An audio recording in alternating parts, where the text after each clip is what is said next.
All right, welcome to Niners Nightly. Larry Krueger with you on a Friday night as we talk Niners for a full hour on KNBR's YouTube channel tonight.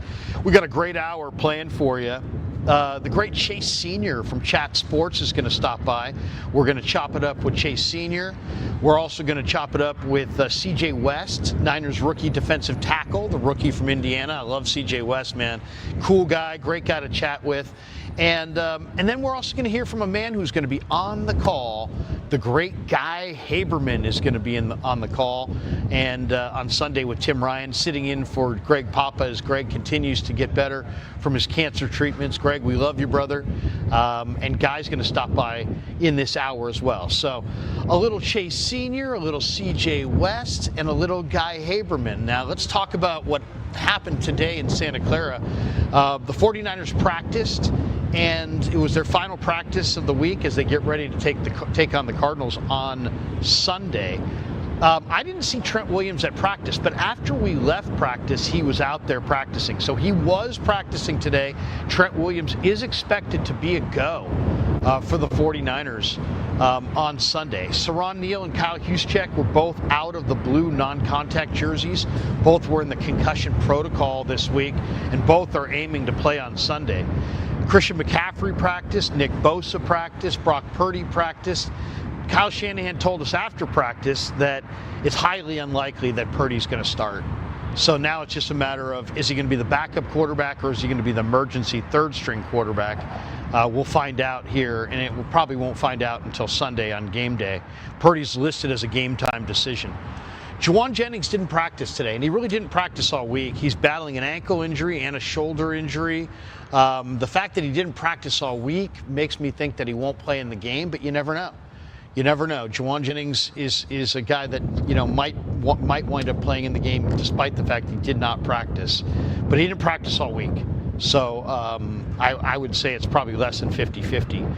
I didn't see Yetur Gross-Matos out there. Jordan Watkins has got a calf injury. He's going to be out several weeks. Shanahan told us that after practice. Spencer Burford has got a knee injury. He's working on the side. So that's kind of the physical status of this football team. They're a little banged up. Trent is going to go. Jennings, I would say, is doubtful to go. We'll have to see. Yetur Gross-Matos is the guy that I'll be looking for on Sunday. If he can go, that would be a big shot in the arm to the 49ers. So, interesting game. 49ers are 2-0. The Niners, this is a game the Niners really want. The Niners own this division the last few years. And then last year they went 1-5 inside the division. 1-5. And so they've beaten Seattle, and now they get Arizona, and I'm sure they would love to take care of Arizona and get this division, you know, get the 2025 season going, at least in the NFC West, in a very positive fashion. So it's going to be an interesting game. Arizona's a tough team. Jonathan Gannon's a really good coach. Kyler Murray is 3-0 in his last 3 trips to Levi's Stadium. Can the Niners pressure Kyler? Can the Niners sack Kyler? Can the Niners, can Mac Jones continue to play somewhat mistake-free football? We're going to find out. We're going to find out. It's all straight ahead for the 49ers for sure. And Arizona's a physical football team. They swept the Niners last year, beating them here and there. And the 49ers want payback. So, you know, it sounds like it's most likely going to be Mac Jones. It will be a game-time decision as to whether it's Mac Jones or Brock Purdy. I think it's going to be Mac Jones. And it's going to be on the 49ers to see if they can, really attack Arizona where Arizona's weak, which is they're really weak in the middle of the field.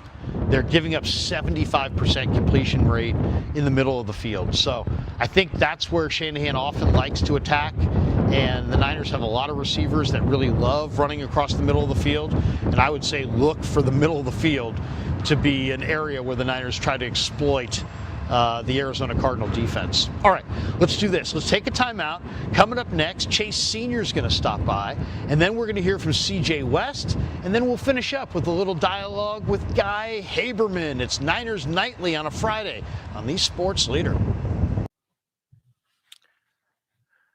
All right, welcome back to Niners Nightly. Joining us on the UMA guest line to chop it up on the sports leader is Chase Senior from Chat Sports. He's does a fantastic job on YouTube, on his YouTube channel. Chat Sports is a monster, and they have all kinds of support and followers and views every single week. And Chase is with us to chop it up and talk about the 2-0 Cardinals against the 2-0 Niners. Chase, good to see you, man. How are you?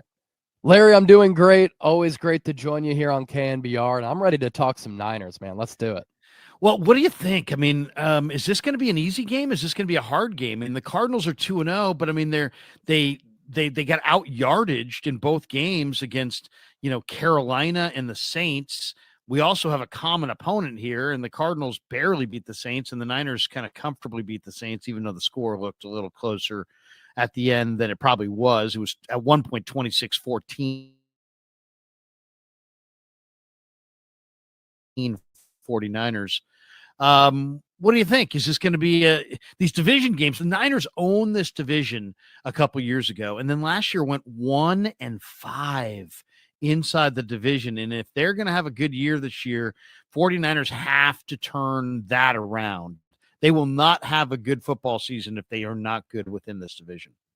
I agree. And I think that the NFC West is one of the most fascinating divisions in all of football. I'm not going to go as far as to say it's the best as far as overall talent top to bottom. But what I mean by that in calling it fascinating is I think all of these teams are going to be in the hunt to win the NFC West crown in December. And you look at how all the teams have played the first 2 weeks of the year and the results of those games, right? Niners are 2-0, Rams are 2-0, Cardinals 2-0. The Seahawks 1-1, nearly beat the Niners in week 1, then went on the road and beat the Pittsburgh Steelers. And so this is a really closely contested, competitive division. And I know inside the NFC West, the Niners have had a lot of success, legendary brand, historic history in their franchise, right? And the Rams recently won a Super Bowl back in 2021. The Seattle Seahawks under Pete Carroll owned the Niners for a long time. And the Legion of Boom days, they had some legendary squads and made it to back-to-back Super Bowls. Then in the early 2000s, made it to a Super Bowl under Mike Holmgren. And everybody looks at the Cardinals as a team that is kind of a joke, the redheaded stepchild, if you will.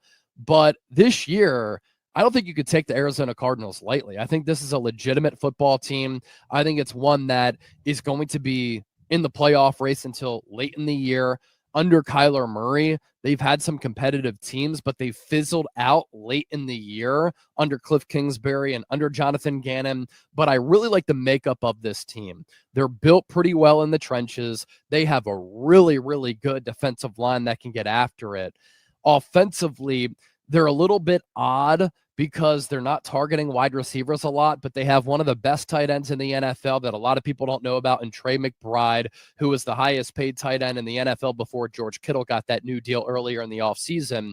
They have an offensive line that paves open some good running lanes. They're able to run it really well with Trey Benson and with James Conner, who is a touchdown scoring machine. And then Kyler Murray, he doesn't see the middle area of the field well, and he doesn't always go through his progressions well. And sometimes he can struggle throwing the football, but he is a pain in the ass to defend because of his ability to extend plays, improvise, and create, to buy time to make throws, but also to use his quick feet, take off and run. And last year, he had over 500 all-purpose yards and 6 touchdowns against San Francisco as the Cardinals swept the Niners. And so I look at this Cardinals team as a really good one. I think Jonathan Gannon is becoming a pretty good head coach, and I think this is going to be a close game that comes down to the wire, and it's a sneaky big game inside the NFC West here in week 3, and I think it's going to be one of the better matchups across the league here this week. I kind of agree. I think it's going to be very interesting to see how Robert Saleh rushes Kyler Murray. And what I mean by that is, the 49ers have had a hard time defending Kyler. He's 4-4 against them, but he's 3-1 in his last 4 against them. He swept them last year, and they just have a hard time rushing him. It's like the Niners love the big-bodied, 270-pound defensive end. But that guy has a hard time breaking down in space and just bringing Kyler Murray to the ground. Now the Niners have added Bryce Huff. And Huff, I saw the picture that you put out from the last play of the Saints game, where you kind of show off the literally like a nanosecond after the snap. Bryce Huff is 2.5 yards up the field and everybody else is still in their stance. I mean, Yeah. it really illustrates the strength of his game. You cover the Eagles and you cover the 49ers for Chat Sports. What are they saying in Philadelphia about Bryce Huff, and why was he not a fit there, but he's like a hand to glove fit here? Well, in 2023, when Robert Saleh was the head coach of the Jets, Bryce Huff had 10 sacks and 67 pressures. His pass rush win rate was one of the best in the NFL, ahead of guys like Micah Parsons and Trey Hendrickson and some of the top pass rushers in the game. What Saleh obviously was doing with the Jets, running a 4-3. And so you would see Bryce Huff in a 3-point stance or a 4-point stance. He was not a stand-up pass rusher. But when he got $34 million in guaranteed money from the Eagles, they tried to use him as a stand-up pass rusher. At times, he definitely had his hand in the dirt, but Vic Fangio runs kind of that hybrid 3-4. And so when Bryce Huff was playing outside linebacker, he couldn't really pin his ears back and use his fast, explosive, twitched up get off to get after the quarterback. Sometimes it was more read and react. And so with Bryce Huff now reunited with Saleh, I think he's just more comfortable as a scheme fit. And he is such a great fit on the other side of Nick Bosa. Now, the Eagles had some other young players really emerge at pass rusher: Nolan Smith, Jalix Hunt, Josh Sweat, who's with Arizona now and had a strip sack of Bryce Young last week. That's a player to watch. Also a really good veteran for that team last year. But Bryce Huff was a healthy scratch in the Super Bowl. So he just fell out of favor with that coaching staff. Never really been great against the run. But in this Niners scheme, when he's able to put his hand in the dirt, or sometimes two hands in the dirt, and he can look down the line and really time and anticipate the snap, and you combine that with how explosive he is off the ball, one of the fastest get-offs across the NFL, he's such an important piece to this Niners defense. And what a move by John Lynch. I mean, you got to give him his flowers here. The Niners gave up a 5th-round pick, which can become a 4th, and they're paying him under $8 million this year. That can end up being a highway robbery type of move and just an absolute steal and a bargain for San Francisco. I don't think that Philadelphia is really regretting it. He just didn't fit what they did there. But this could end up being such a big move for San Francisco. And shoot, you can make the argument. He put that game on ice and won it, closed it out. He pretty much almost earned the less than $8 million that he's getting here in 2025 with that one game alone. You know, we've had this debate, and you and I have talked about it, and other content creators and Niner fans have talked about it. What was the big offseason addition for the Niners? They kind of sat out free agency. They had a big draft, but a lot of people would say it was Robert Saleh, and then I've argued at times, no, it's Bryce Huff. And then I've also argued at times that, don't sleep on Mac Jones. And here we are, it's week 3. And you could make an argument that 3 of the most vitally important people in the 49ers' efforts to win on Sunday will be Robert Saleh, Bryce Huff, and Mac Jones. Yeah. So if I say to you, Chase, what's the bet? How do you rank those Niner additions as far as importance? How do you rank them? Man, well, I said after that week 1 game against Seattle that I thought Robert Saleh was the most important person of the Niners operation. And I expected the Niners to drastically improve year over year from 2024 to 2025 for a few reasons, right? Robert Saleh is a massive, massive, massive upgrade over Nick Sorensen. But man, I mean, what he's done so far to start this year has been so impressive, because you think about all of the young players, new faces, and rookies who are playing pivotal roles for this Niners defense so far. I always had said, like, this defense in week 18 is going to be so much better, and it's going to look a lot different than the defense in week 1 and week 2. Well, for this defense to be playing this well this early with a new defensive coordinator who has to work with all of these young, inexperienced players and some new additions like Jason Pinnock, it's so impressive what he's doing. And so I think Saleh has been the MVP of the Niners operation so far. This San Francisco defense has been awesome. They've gotten off the field on third downs. They've closed the games out the first 2 weeks of the year. What I also like, and this is just what great coaches do, how are you catering to your personnel? How are you utilizing your personnel? And think about what we saw the first 2 weeks of the year, especially against New Orleans, right? Jair Brown played 2 snaps week 1, 7 in week 2. He played big nickel as a hybrid linebacker against the Saints, almost had an interception of Spencer Rattler. We see Nick Bosa and Mykel Williams play defensive end, but also defensive tackle. We see Upton Stout get his name called on a corner blitz. What happens? He's able to sack Spencer Rattler. How about how well Marquis Siegel is playing already? How about the NASCAR fronts that we see, where it's a collection of players in all these different roles? Sometimes it's Yetur Gross-Matos and Sam Okuanu playing defensive tackle. Sometimes it's those guys playing defensive end. This is what great coaches do. They help to maximize players. They help to streamline the development of players. And the development of players, we've seen it week 1 to week 2. Mykel Williams, so much better in week 2 than week 1. Alfred Collins, night and day. Upton Stout, Marquis Siegel, playing so well early. Bryce Huff, looking like the 2023 Bryce Huff. It's just really awesome to see such a great coaching job that Robert Saleh has been able to give San Francisco. Plus, the energy is back on the sideline. This team is playing with a lot of swagger. And then the last thing with Saleh, and he deserves credit for this, he just keeps up with and adapts and evolves with the modern offensive trends. He doesn't just understand defensive football, he understands offensive football so well too. Well, and you think about the Niners, they have the 3rd youngest defense in the NFL. And yet through 2 weeks, this is where the defense ranks. 1st in fumbles caused, 2nd in TFLs, tackles for loss, 6th in total yards, 6th in passing yards, 7th in points allowed, 7th in turnovers forced, 7th in rushing touchdowns, 7th in third down percentage getting off the field, 8th in yards per rush, 9th in passing touchdowns overall, 9th in first downs allowed. I mean, that's all Robert Saleh and in a very young defense. As I said, the 3rd youngest defense in the league.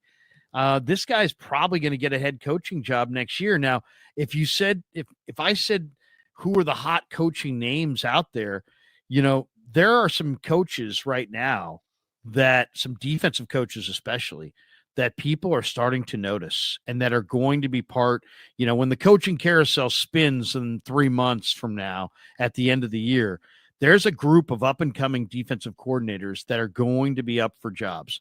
Jeff Hafley with Green Bay, no doubt. Chris Shula, descendant of Don Shula, the Rams coach, no doubt. Jesse Minter, who was with Harbaugh at Michigan, came with him to the Chargers. These guys, all 3 of those guys, have their defenses in the top 5 in total scoring through 2 weeks. Then you mix in what Robert Saleh has been able to do. If that trend continues, Brian Flores.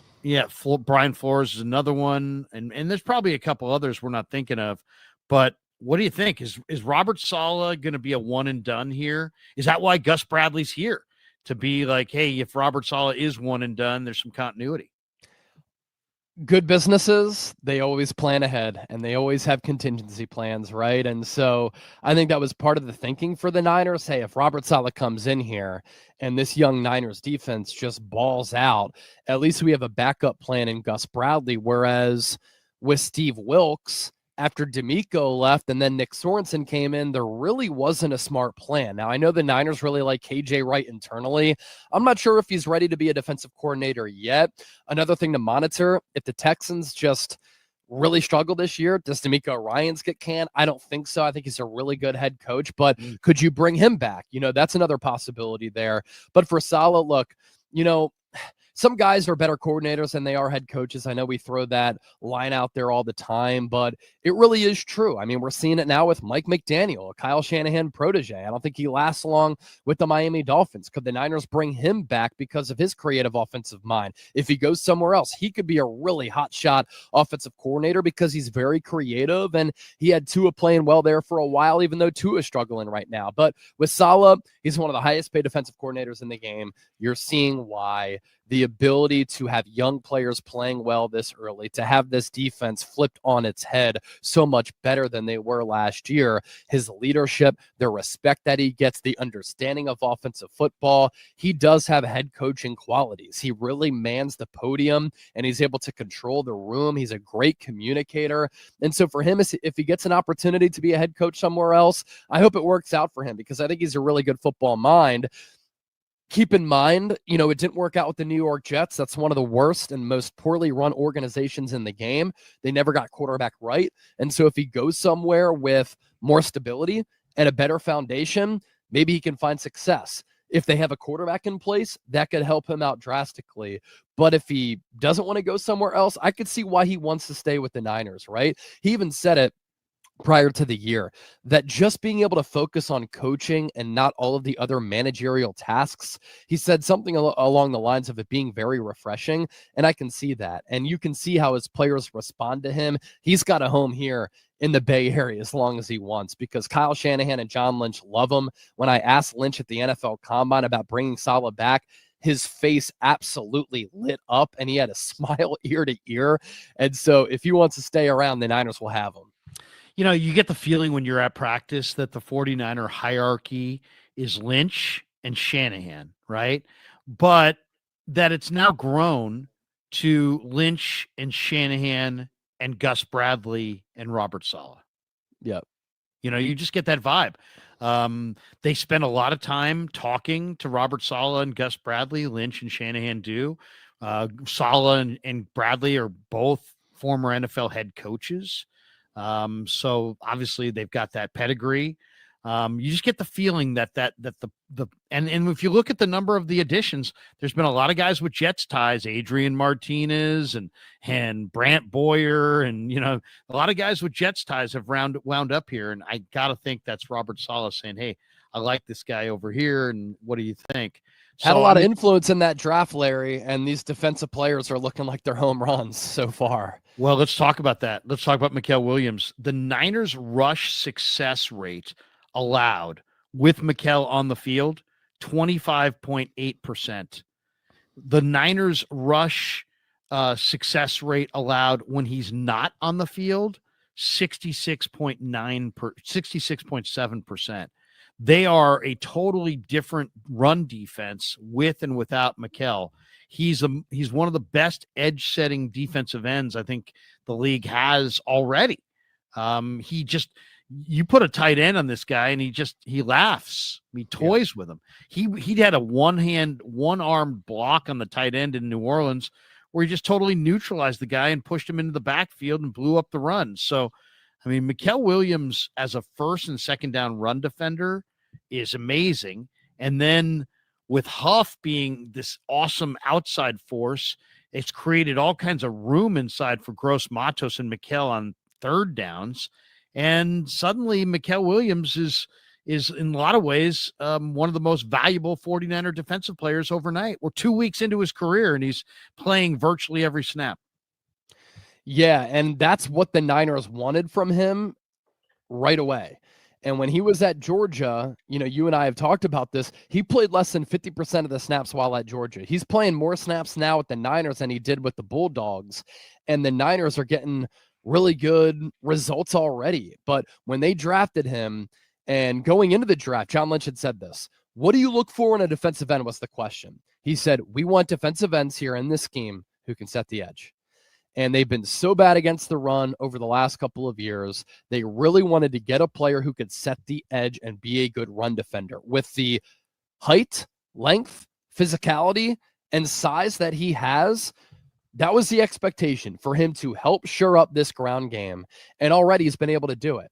I love the versatility, a little bit like Eric Armstead, where he can play defensive end, he can play defensive tackle. There have been some moments where he doesn't get credit on the box score or on the stat sheet, but he's taken on some double teams from the interior, which has led to one-on-one opportunities for the likes of Nick Bosa and Bryce Huff and others, where they've been able to get after the quarterback.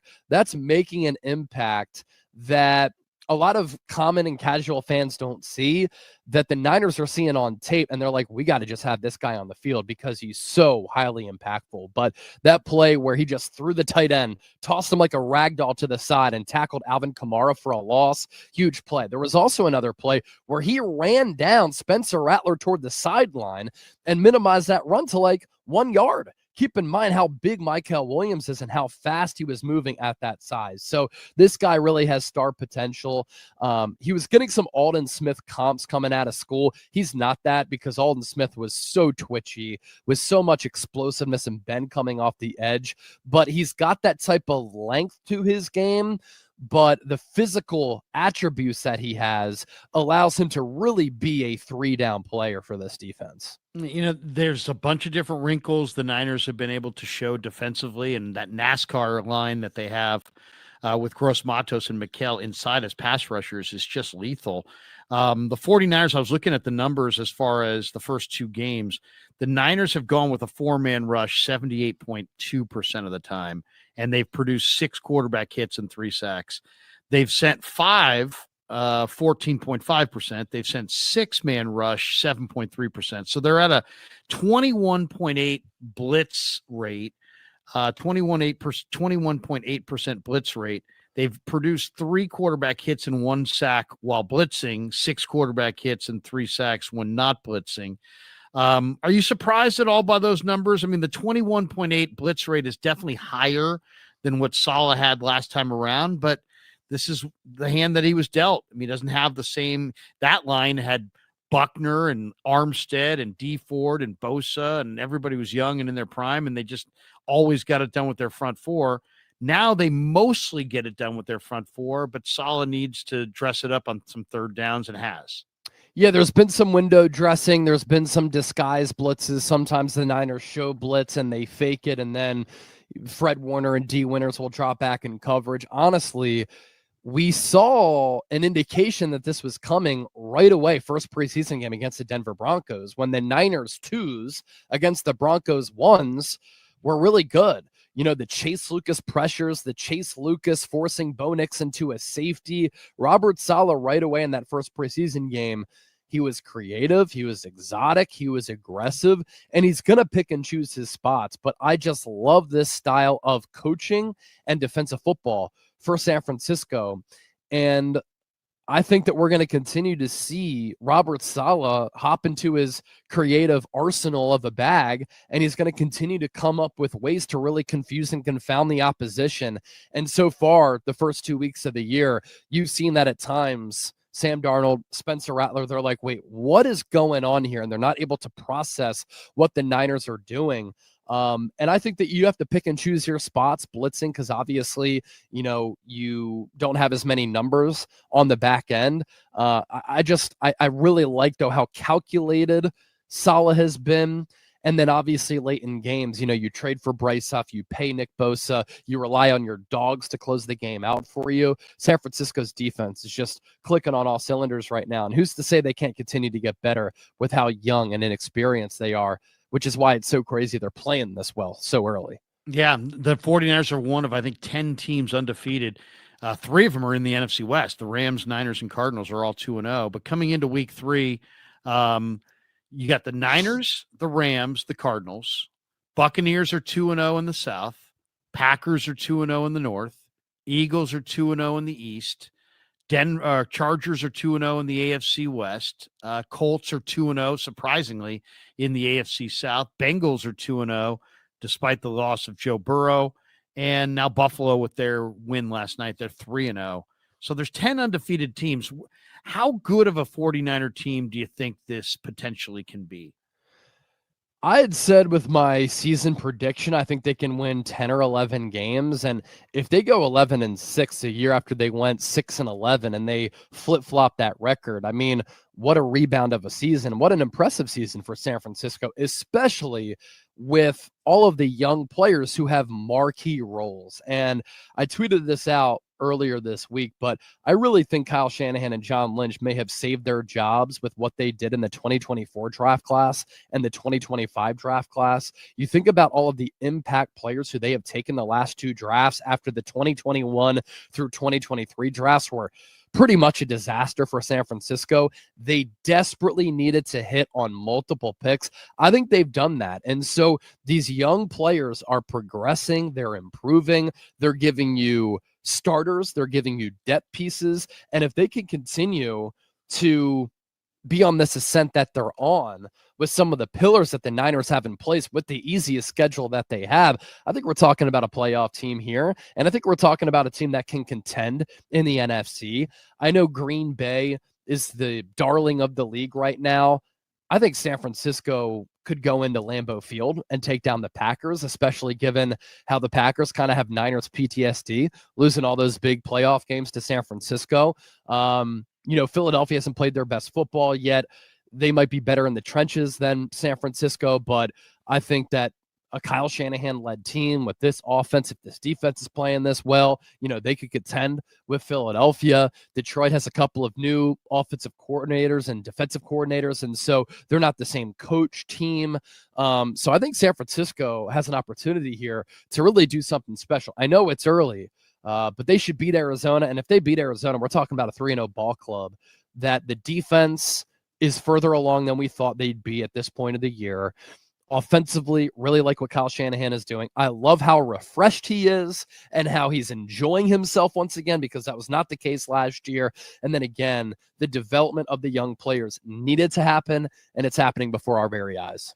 It's hard to say exactly in the conference of how you'd stack the Niners with the other contenders, Rams, Cardinals, if you want to call them that. Bucks are good. Yeah. Bucks are definitely good, but the Bucks just lost Gadecki. They've lost 3 starting offensive linemen already. Yeah, which is, that catches up with you. Green Bay looks really, really good. And then there's, Washington in year 2 and of Jaden Daniels, and now he's banged up a little bit. And then there's Philly. I kind of look at Philly and Washington as kind of premier teams in the conference, but Terry McLaurin's on pace for less than 700 receiving yards, and AJ Brown has been a 0. He's got 6 balls for 35 yards in 2 games. And what do you make of the Eagles and the Commanders this year? So the Commanders are interesting. If you look back at what they did last year, obviously they came out of nowhere to make it to the NFC Championship game. They won so many close and crazy games. And then the last several games of the season, the quarterbacks they were going up against, they all pretty much stunk. The one good quarterback they played, Jalen Hurts, but they knocked him out early in the game with a concussion. And so it was a little bit of a fluky year for Washington. What I also didn't like what they did this offseason, they brought in all these guys who were 29 years old or older. They have, I think, 30 players on their roster who are 29 or older. So they're a very old team, but we think of Washington as this young upstart team because of Jaden Daniels. And already they've been injured a lot. So kind of a fluky year last year. Jury is obviously out. Jaden Daniels is a stud. But if we see a second-year regression for that regime, it wouldn't surprise me. The Eagles never play well early. Like a lot of people don't realize, offensively, they were slop until week 7 or week 8 last year. And then they really found their groove. They're always designed to peak late. And so I'm not going to hit the panic button with them. I do think Green Bay is really legit. This has kind of been in the works over the last few years. Like they became a 7 seed, which beat the 2-seeded Cowboys in 2023. Then they nearly beat the Niners when the Niners were the number 1 seed in the playoffs. And then last year, probably should have been better than they were, but they've been one of the youngest teams. They still are one of the youngest teams. They badly needed an edge rusher. They got it in Micah Parsons, and he's really changed that entire defense. The offense is more matured now. So I do think they're legit, but if I'm San Francisco, I don't fear them. That's for sure. My favorite cut of the week I want to play here, and maybe you could share some insight on Gannon. You knew Gannon from the Philly days. Gannon obviously went to Arizona. Shane Steichen left Philly. He went to Indianapolis. Steichen looks like he's got the Colts going in the right Hell of direction. a job with Daniel Jones, man. Yeah, I mean, Yeah. and then Gannon, I'm very impressed by Gannon. Here was Gannon talking about Shanahan, and we'll talk about Gannon in a second. It's your third year in the division, preparing for a Kyle Shanahan offense, at least with the 49ers. How would you describe preparing and game planning for a Kyle Shanahan offense? Hard, difficult. Yeah. He's there's a reason he is who he is. You know, he's brilliant. I think he adapts really well during a game, what he sees going on, how defenses are trying to negate some of the things that he likes to do. And he has multiple compliments to, if you're going to live like that, he's going to stress you out a little bit. So he's fantastic. You know, it's hard. It's hard. So it seemed like pretty genuine comment there by Gannon. What do you think? I mean, what kind of coach is Gannon? It seems like he's always got a number of different wrinkles for the 49ers. What do you think of him overall? Can you give us any background on Gannon?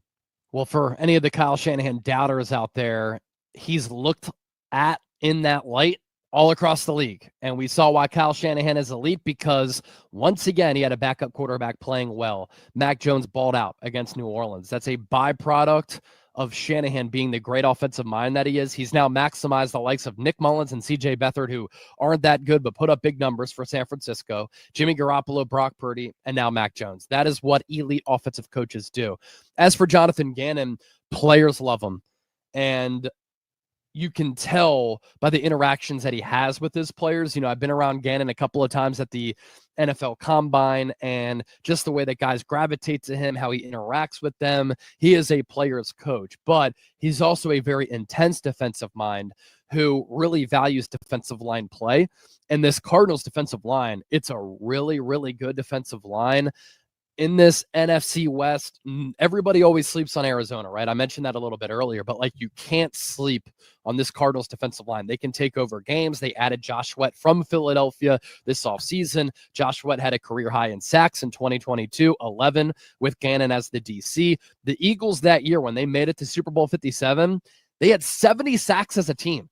That was the most since, I believe, the 1985 Bears. All right, so that's a pretty crazy number. That is a byproduct of this Gannon defensive scheme. They're aggressive, they're tenacious, they play very physical, they're unrelenting with their defensive line, and their defense is really built inside out, starting in the trenches, but then going out to their corners. I know they're banged up, but they have the rookie, Will Johnson, who's playing really, really well. So that's kind of how a Gannon defense is run. Very physical, getting after it up front, valuing defensive line first, and then corners kind of second. And then Budda Baker at that safety spot, one of the best chess pieces in the NFL. He is still playing at a very, very high level. How much was Gannon missed? I know they went to Sean Desai, and maybe Desai wasn't very experienced, but it seemed like Gannon was missed hugely. It seemed, I mean, maybe it's the personnel chase. I mean, you would know better than I, but why was there regression when he departed? Well, they went from one of the best defenses in the NFL to one of the worst.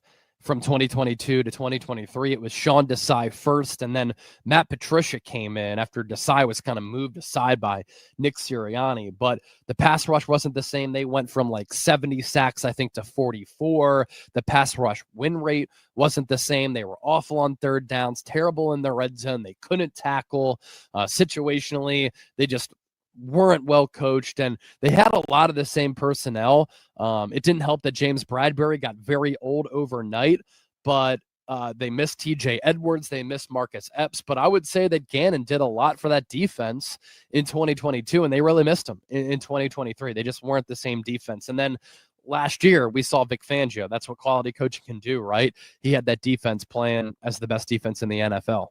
What do you expect to see from Juwan Jennings in this game? Jennings, you know, as far as he's on the injury report, but, you know, and then he hasn't practiced. But at the same time, it's like, this is kind of a guy that almost doesn't really need to practice. I don't know that he is going to practice a lot this year. Yet he was, if you looked at the numbers, he had a 26% target share to 15% for Ricky Pearsall. So, I mean, if there's any question about it, who's the number one receiver for the Niners, especially with no Kittle? It's Juwan Jennings. Yeah, Juwan Jennings, he's not like a quick twitch player, right? And so if he's a little bit hobbled, it doesn't impact him as much as it does other guys. But you saw the value of Juwan Jennings against New Orleans. Third and Juwan was third and Juwan. He had a couple of huge catches on third down, the touchdown picking up yards after the catch. What a throw by Mac Jones. He's able to whiz it right by the linebacker. What really stood out to me about Mac, especially on some of those passes to Juwan Jennings, how he was able to layer balls and throw with unbelievable touch, which is what Purdy does so well. But Juwan Jennings is a dog. Juwan Jennings is a really good player. And so if the Niners are without him, it's a big loss for them. Speaking of Ricky Pearsall, I think he's been terrific to start the year. Yeah. All of his catches have gone for first downs. The Niners badly needed him to take a leap, especially with being banged up at wideout. He's been able to do that. So this Ricky Pearsall, Juwan Jennings 1-2 punch at wideout, it's been damn good. And I thought Kendrick Bourne in his Niners debut as he returned to the team, obviously, after he was with the Niners from 2017 to 2020. I thought that he was great situationally in that game. So this Niners receiver core collectively has been injured a lot. It was looked at as a massive question mark. I think they've been pretty good the first 2 weeks of the year. And obviously, Juwan Jennings has been a big part of that. Two last thoughts. Guerendo, it seems like he's gotten lost in the mix here, Chase. It's like he had the fumbles in practice. All of a sudden, Brian Robinson was traded for, and it's like Guerendo has no role. It's like he's not trusted. What do you think? Do you think he's banished, or do you think he's going to resurface? I would love to see them utilize him as a receiver with that speed and those hands. It seems like they've got to find a way to get him on the field. What do you think? How are they going to use him? Only a kick returner right now. That's the only time that he's getting time and snaps. And so I think the biggest thing with Guerendo, he's 6 foot 220, runs 4.3. He can catch the ball out of the backfield. Very inexperienced player in college. Only started one career college game at Louisville, and it was in his final game in a bowl game when he happened to catch a wheel route, just a filthy catch by him. So the ability and the athleticism is there. But at Wisconsin, at Louisville, and to start his NFL career, he can't stay healthy.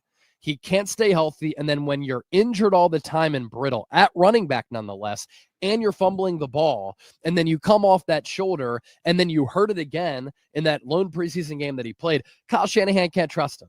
And if Kyle Shanahan can't trust you, you're going to be in the doghouse quickly. And I think Isaac Guerendo is in the doghouse, and that's why the Niners traded for Brian Robinson. Last one, Brock Purdy. A lot of people are very critical of Brock Purdy. A lot of people are saying, Brock Purdy's not worth the money. And if you don't want, if you want proof, look how well Mac's playing, so on and so forth. Calais Campbell said, hey, man, I'd rather go up against Mac Jones than Brock Purdy. So I think everybody who in the football world knows Brock's a better player than Mac. But is Brock Purdy, in your mind, what would you say to the people who say he's an injury-prone quarterback? I'll tell you what, in this social media era, and this is with sports and politics, everybody just tries to, go with their agenda, right? I mean, Brock Purdy, he gets $55 million per year. The Niners make him the highest paid quarterback in the history of this organization. He gets a contract which makes him the top 10 highest paid quarterback in the NFL. And in week 1, he goes 6 for 6 on a game-winning drive. He throws a 45-yard rope to Ricky Pearsall. Then he makes this unbelievably athletic play where he throws it to Jake Tunches for the game winner against one of the best defenses in the NFL. And people are going to try to fit their agenda and say, well, the ball to Pearsall should have been picked off. It was a bad throw to Jake Tunches. Did anybody notice that Brock Purdy with that little shoulder shimmy kind of faked out the defense to make that throw happen to Ricky Pearsall, where he dropped it right in the bucket to flip the field, going up against one of the best defenses in the NFL with the ferocious front? Does anybody give him credit for that? 6 for 6 on a game-winning drive. That is why you pay quarterbacks elite money. And then the throw to Jake Tunches. Has anybody ever heard of a 50-50 ball or the term give your guy a chance? There are very few quarterbacks across the NFL who would be able to buy time like Purdy did. Look at McCaffrey, who waves to him, don't throw it to me. I'm ineligible. I stepped out of bounds, where he's moving to his left, moves to his right. He's running nearly 16 miles per hour as he got hit. And he throws it up for Tonches, who's 6'4", 240, who snatches it away from Reek Woolen, who's 6'4", 210. That's playing big boy football for Tonches, and for Purdy, that's giving him an opportunity to make a play. That is a 50-50 ball. That's a game-winning drive against a defense that by season's end is going to be one of the best in the NFL, where he goes 6 for 6, and we're not going to give him credit for it. I mean, what are we doing here? I know that Mac Jones played well, but come on, Brock Purdy played awesome. And what was so impressive, Larry, the intestinal fortitude that he had. He threw the 2 picks. He didn't let that impact the rest of the game. He had the short memory and the short mindset, and he delivered a victory. And people still won't give him his flowers. It's crazy. I know. Seriously. What does this guy got to do to get some love around here? Right. Chase, tell people if they, in KMBR who have yet to sign up for Chat Sports and maybe are hearing you for the first time, if that's possible, tell them where they can find you. So I'm on YouTube. Just search 49ers Report. I'm the host of that channel. We give you multiple shows, long form every single day. We do live shows during the week. We go live for watch parties. We have 170,000 subscribers. Over the last calendar month, we've reached 3 million people. And so the Krueger show is humming. KNBR Niners Nightly is humming. The 49ers Report is humming. So check me out over on YouTube. I'm on social media at Chase_Senior as well. Talking all things Niners all the time. Always good to wrap with you, bro. Have a great weekend. Go Niners. Enjoy your watch party on Sunday, and maybe we'll talk to you in a week or so. Sounds good. Catch you then. The great Chase Senior stopping by. All right, we got more straight ahead. I caught up with CJ West inside the locker room. We're going to let you listen to some of that dialogue next as we continue. It's Niners Nightly on a Friday on the Sports Leader. We're in the Niner locker room with CJ West, Niner rookie defensive tackle. Couple games under your belt, man. How you feel? Feel great, man. It's good to finally, get my feet a little wet, step on the NFL field and get some of those reps. So, still getting the hang of the speed of the game and, what the coaches need me to do in, certain situations. But honestly, it's been great, and especially coming out with 2 wins. I mean, couldn't ask for more. It's a great start of the season, especially away. So. Yeah, 2 road wins. Yeah. What's it like, NFL road, your first couple NFL road trips, what's it like traveling on the road in the NFL? Oh, man. You got to be focused throughout the whole time. There's a lot of, you get free time on the plane, while you're traveling on the bus. So you got to use like those extra minutes that you have to kind of, wire yourself back in and get focused on, the game ahead and, what you got to do to execute and bring out a win. So I say that's probably the biggest difference from college and stuff. There was a lot of improvement, I thought, in your game, Mikel's game, Alfred's game, all 3 rookies up front. Big improvement, I thought, from week 1 to week 2. What did you see? What did the film show? Yeah, I agree as well. Week 1, you get those rookie jitters. Yeah. You know what I'm saying? And, the lights are bright and it's a big league. So, you might not be super confident in your game, but get my feet wet the first week. I'm like, okay, I deserve to be here. I earned this position, and I just got take advantage of everything that I do and take advantage of all the film that I watch and seeing what I'm seeing on tape and actually applying that to the field on a game day. So that's probably the biggest difference is the film work and noticing different things and different formations and that they can bring to me and how I can kind of take advantage of that. So that was probably the biggest stuff for me. If you were being super critical, what would you say you need to work on the most? What didn't you like about the film? I'll always be more violent in the way I play. More violent? Yeah, more violent, knocking people back, resetting the line of scrimmage. That's something I can always do better on. I pride myself a lot on that, so I'll continue to get better on that and working on that every week. Yeah, I watched at Indiana. You were a very violent player there. Alfred, I thought, had a huge game. He played great. He's a big guy, different body type than you, so he's challenged to play with a bended knee. But man, some guys never figure it out. He's learning fast. I mean, you got to be impressed with what he's doing too. For sure, just to see the step that he's taken between week 1 and week 2 is huge. Yeah, huge. I mean, he's a very mature player. Both of us being rookies, we both lean on each other for a lot of things. Asking each other questions. Asking each other what do we see out there as well, because we kind of get what we're both going through at the same time because we're in the same position right now. So that's been great. But he had a huge step from week 1 and week 2. We look great. Sideline demeanor for Chris. What's he like on the sideline in the middle of the game? Is he teaching? Is he screaming? What's his demeanor like? I wouldn't say he's screaming. He's just a very intense coach. He has a lot of passion passion and love for this game. So that's his coaching style as well. Now he's not out there, ripping you and doing that. But yeah, he's teaching you as well. Like, hey, this is what you do in these situations. But he has a lot of passion for this game and love for this game. So that's the way he's going to coach. He coaches like he would play. Yeah. You know what I'm saying? So that's probably the way he did play. Exactly. Yeah. So that's great just to be on the sideline and be able to hear from him and seeing what he's seeing. All the information that he's getting diagnosed and just him giving it back to us really helps. You guys have this NASCAR package where Huff and Bosa on the outside, you got Mikel and Gross Matos inside, and it's impressive. I mean, tell me what you think of Huff, because Huff just gets off the ball. It's like guys can't even touch him. Yeah, freak athlete. Probably one of the fastest get-offs I've ever seen. Yeah, it's amazing. In my life. Freak athlete, and that whole package is a package full of freaks, like, crazy athletic. They can play any position anywhere, and they just out there cutting stuff up. That's what they're doing. So it's pretty cool to see. And Mikel had a great game, man. Yeah, oh sure. My God, A-ball. He's a beast. Yeah. I mean, there's no tight end. I wouldn't want to. If I was a tight end, I wouldn't want to go against him because he's just trashing tight ends. Don't leave a tight end on him. Don't, seriously. He played pretty well. Bad stuff's happening to the tight end if the tight end's on him. Give me your thought as far as the plane ride back. I mean, what's that vibe like when you guys win a game and you're coming back from New Orleans? It's 4 or 5 hours, whatever it is. What was that flight like? It's a great vibe. After a real gritty away win like that, and you got a long plane ride home.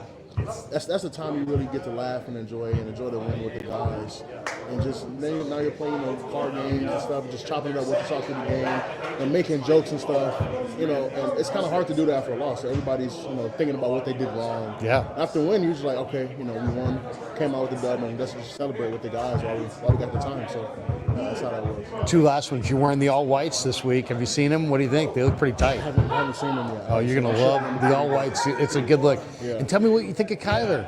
What is Arizona looking like on film? You've been watching them. Yeah, I've been watching some film. They're really run heavy. I know they were trying to rely on the run game, and I take pride in stopping the run. That's something that I came here to do. And that's part of my game is stopping the run. So I'm gonna do my best to do that as well. Kyler's a fast guy. I mean, you see him on film.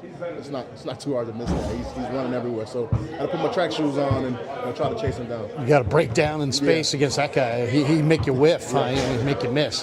Hey, man, great talking to you. Good luck on Sunday. Appreciate you. CJ West. Yes, sir. Thank you, man.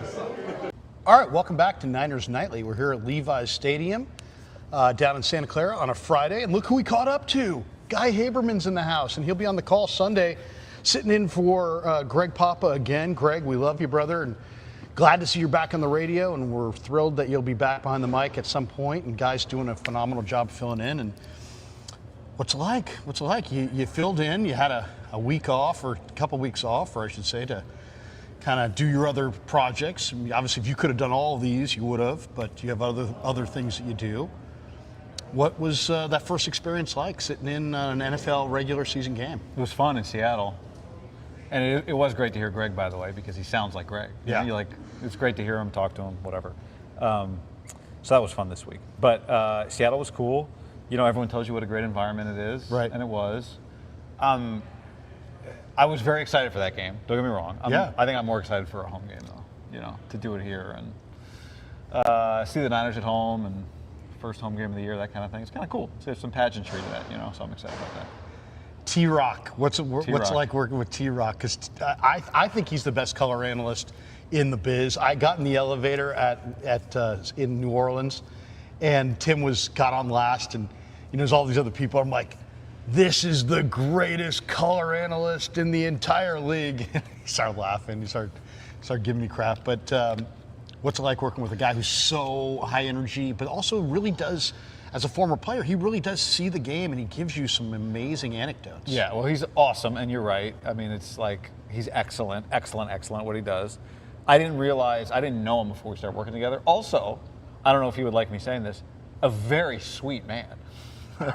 Like a really sweet guy. But as you know, like you're a football guy. Like you scouted, you worked in football for a long time.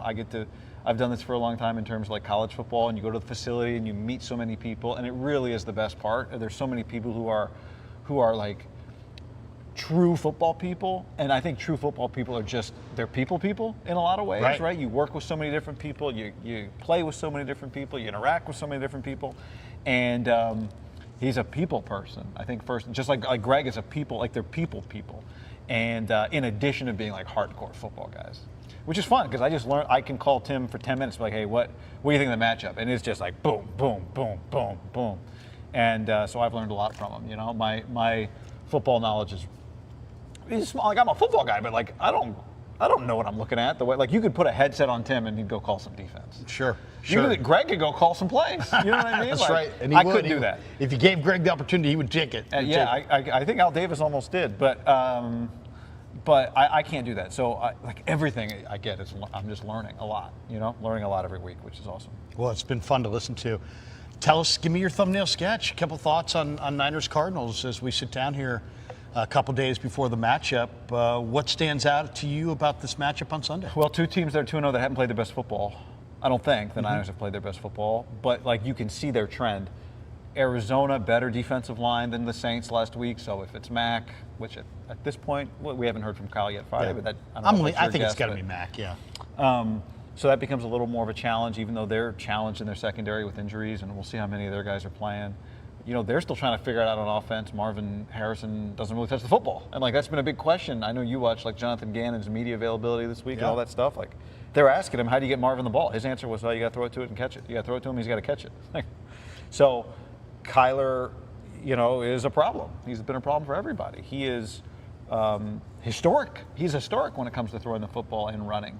You know, it's like Cam Newton historic and Josh Allen historic. He's historic. But I think the Niners, I'm excited to see if their added team speed this year on defense helps them against Kyler Murray. It should. You know, does it translate this week? Because if you get to 3-0, in a 17-game season, now we're talking about, you know, you go 500 the rest of the way, you're in the playoffs. Right? So if you accept that like 10 wins put you in, which I think it does in the NFC this year. So I think that's like, there's a lot on this game from that standpoint. And even if you lose, the team that loses is 2-1 and they're fine too. But I think the Niners have played better football to this point. Arizona's been a really good team in the first 3 quarters. Their point differential's number 1 in the league. And then in the fourth quarter, they've had some problems. So that's probably on there as well. It's just a fun Mac Jones. I would say, in the all whites. I'm looking forward to the all whites. That's going to be a great look. That's cool. I would say, like, as I'm talking it through and just thinking about it, the number one thing is my overarching question this team is this defense really good? Like, can this defense be really good? You know, and I think this is another week. They haven't played great offenses, but they've been good. Now, they've had some holes, but it's a great test to find out. I think Robert Saleh, one of the things I'm looking for in this game is how does Robert Saleh rush Kyler? Do they play a lot of games up front, or do they stay away from that? Because sometimes when you play games up front, you give that quarterback the real lane, the rush lane, and Kyler can take it. You know, he can do a house call off that rush lane. So, how do they rush him? How do they, if they send extra rushers, 4 and 5 and 6 man blitzes? Who's coming? You know, a lot of the times with smaller guys, they say the best way to blitz them is to blitz them with smaller people because a corner is going to be able to break down in space and he won't be able to, you know, Kyler can't shake him. Where if you got a big body there, even if he's right in his grill, he might be able to shimmy and shake him and get out of there. So do they blitz him with smaller guys? Do we see Upton Stout in the backfield? Yeah. I'm looking for that to see exactly. So I think Saleh is a major step up from Sorensen. No offense to Sorensen, but Saleh is just an experienced hand, and you can see the confidence. And third down, I think we're really seeing it, and that's what I'm looking for in this game. Do the Niners, can they keep them, you know, corralled within the pocket? Do they give them any avenues? And if they blitz them, who's coming? How do you think Robert's different this year than he was the last time he was here? I just think that when you've had the heat of the brunt of the New York media, that everything just seems very no sweat. Yeah. You know. Yeah, I think a different he's just team. he's very resilient as far as us, you know, as far as we're concerned, and the questions and all that may, you know, because it wore on Sorensen last year. You could see it's like, you know, he was not enjoying those press conferences. And Saleh walks in, he's got a smile on his face. He's very at ease. He's very comfortable with himself. He has all the answers. I think he sees the potential in this defense. Yeah, he's bringing it out. But he's not doing the same, right? It's like it's different. It's not just Robert Saleh pulling it back to 2019. The Gus influence, like that'll be interesting as the year goes on. Is how are they different? The big nickel last week, I would imagine. What'd you think of that? It was cool. It got Jair And they're Brown doing on it the too. field. Yeah, and it got Jair on the field. Now I don't know if he's the guy to pressure Kyler with, Right. but Arizona does it too. I mean, these two teams are at the top of the league in the percentage of the receptions that go to the tight ends and the running backs. Arizona's number one. Yards caught, for their offense, it goes to tight ends and running backs, and similar to the Niners. Yeah. So, they've been doing the big nickel thing too, in Arizona, the third safety. I don't know. It's a fun game. The other thing is, historically, the Cardinals are good this time of year and bad at the end of the year. Kyler They kind of get wears off to out. hot starts, huh? And they started slow under Jonathan. It feels like they've kind of found something, just like they've raised their floor, I think, under Gannon. But, this is the environment's on your side now. New Orleans and Seattle, if you think the last 25 years the places the Niners play, those are two of the hardest places they play. So I'm excited. I mean, somebody is going to be 3-0 and walk out of this building like feeling pretty amazing because they will have, they played some games they could have lost. Last one for you. Appreciate your time, by the way. It's awesome to sit down with Guy Haberman. Mikael Williams. Give me your thoughts on Mikael Williams. I'll freely admit I was not a Mikael Williams fan on draft day. I just saw kind of a big, strong defensive end, but didn't have a lot of moves. And I thought, this guy's you have to have moves to win in the NFL. And then I didn't realize the vision that they had for him, which was, hey, look, see him as a first and second down run defender. He has been awesome in that regard. The numbers really reflect it.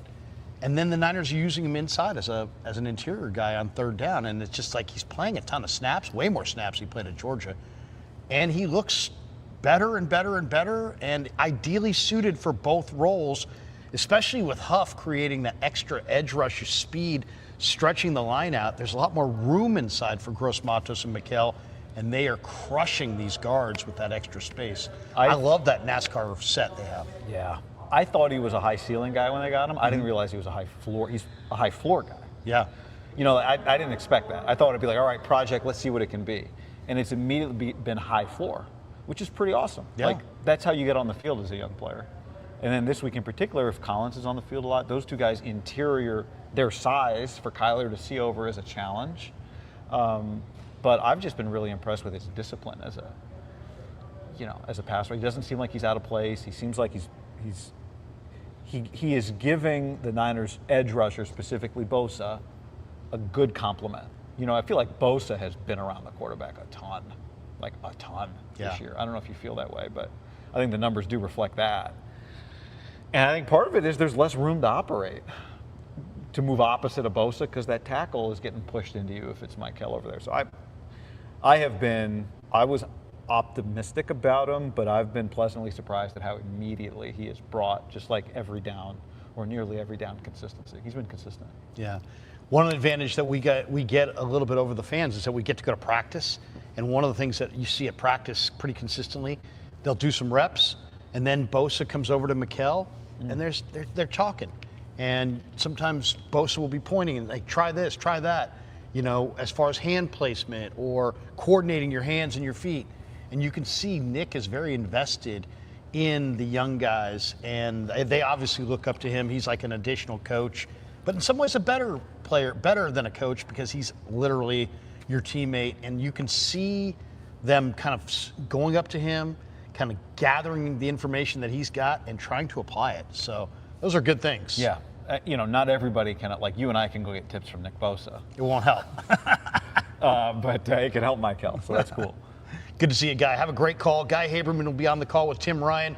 Week 3 in the NFL. We've got more straight ahead. It's Niners Nightly on a Friday on the Sports Leader.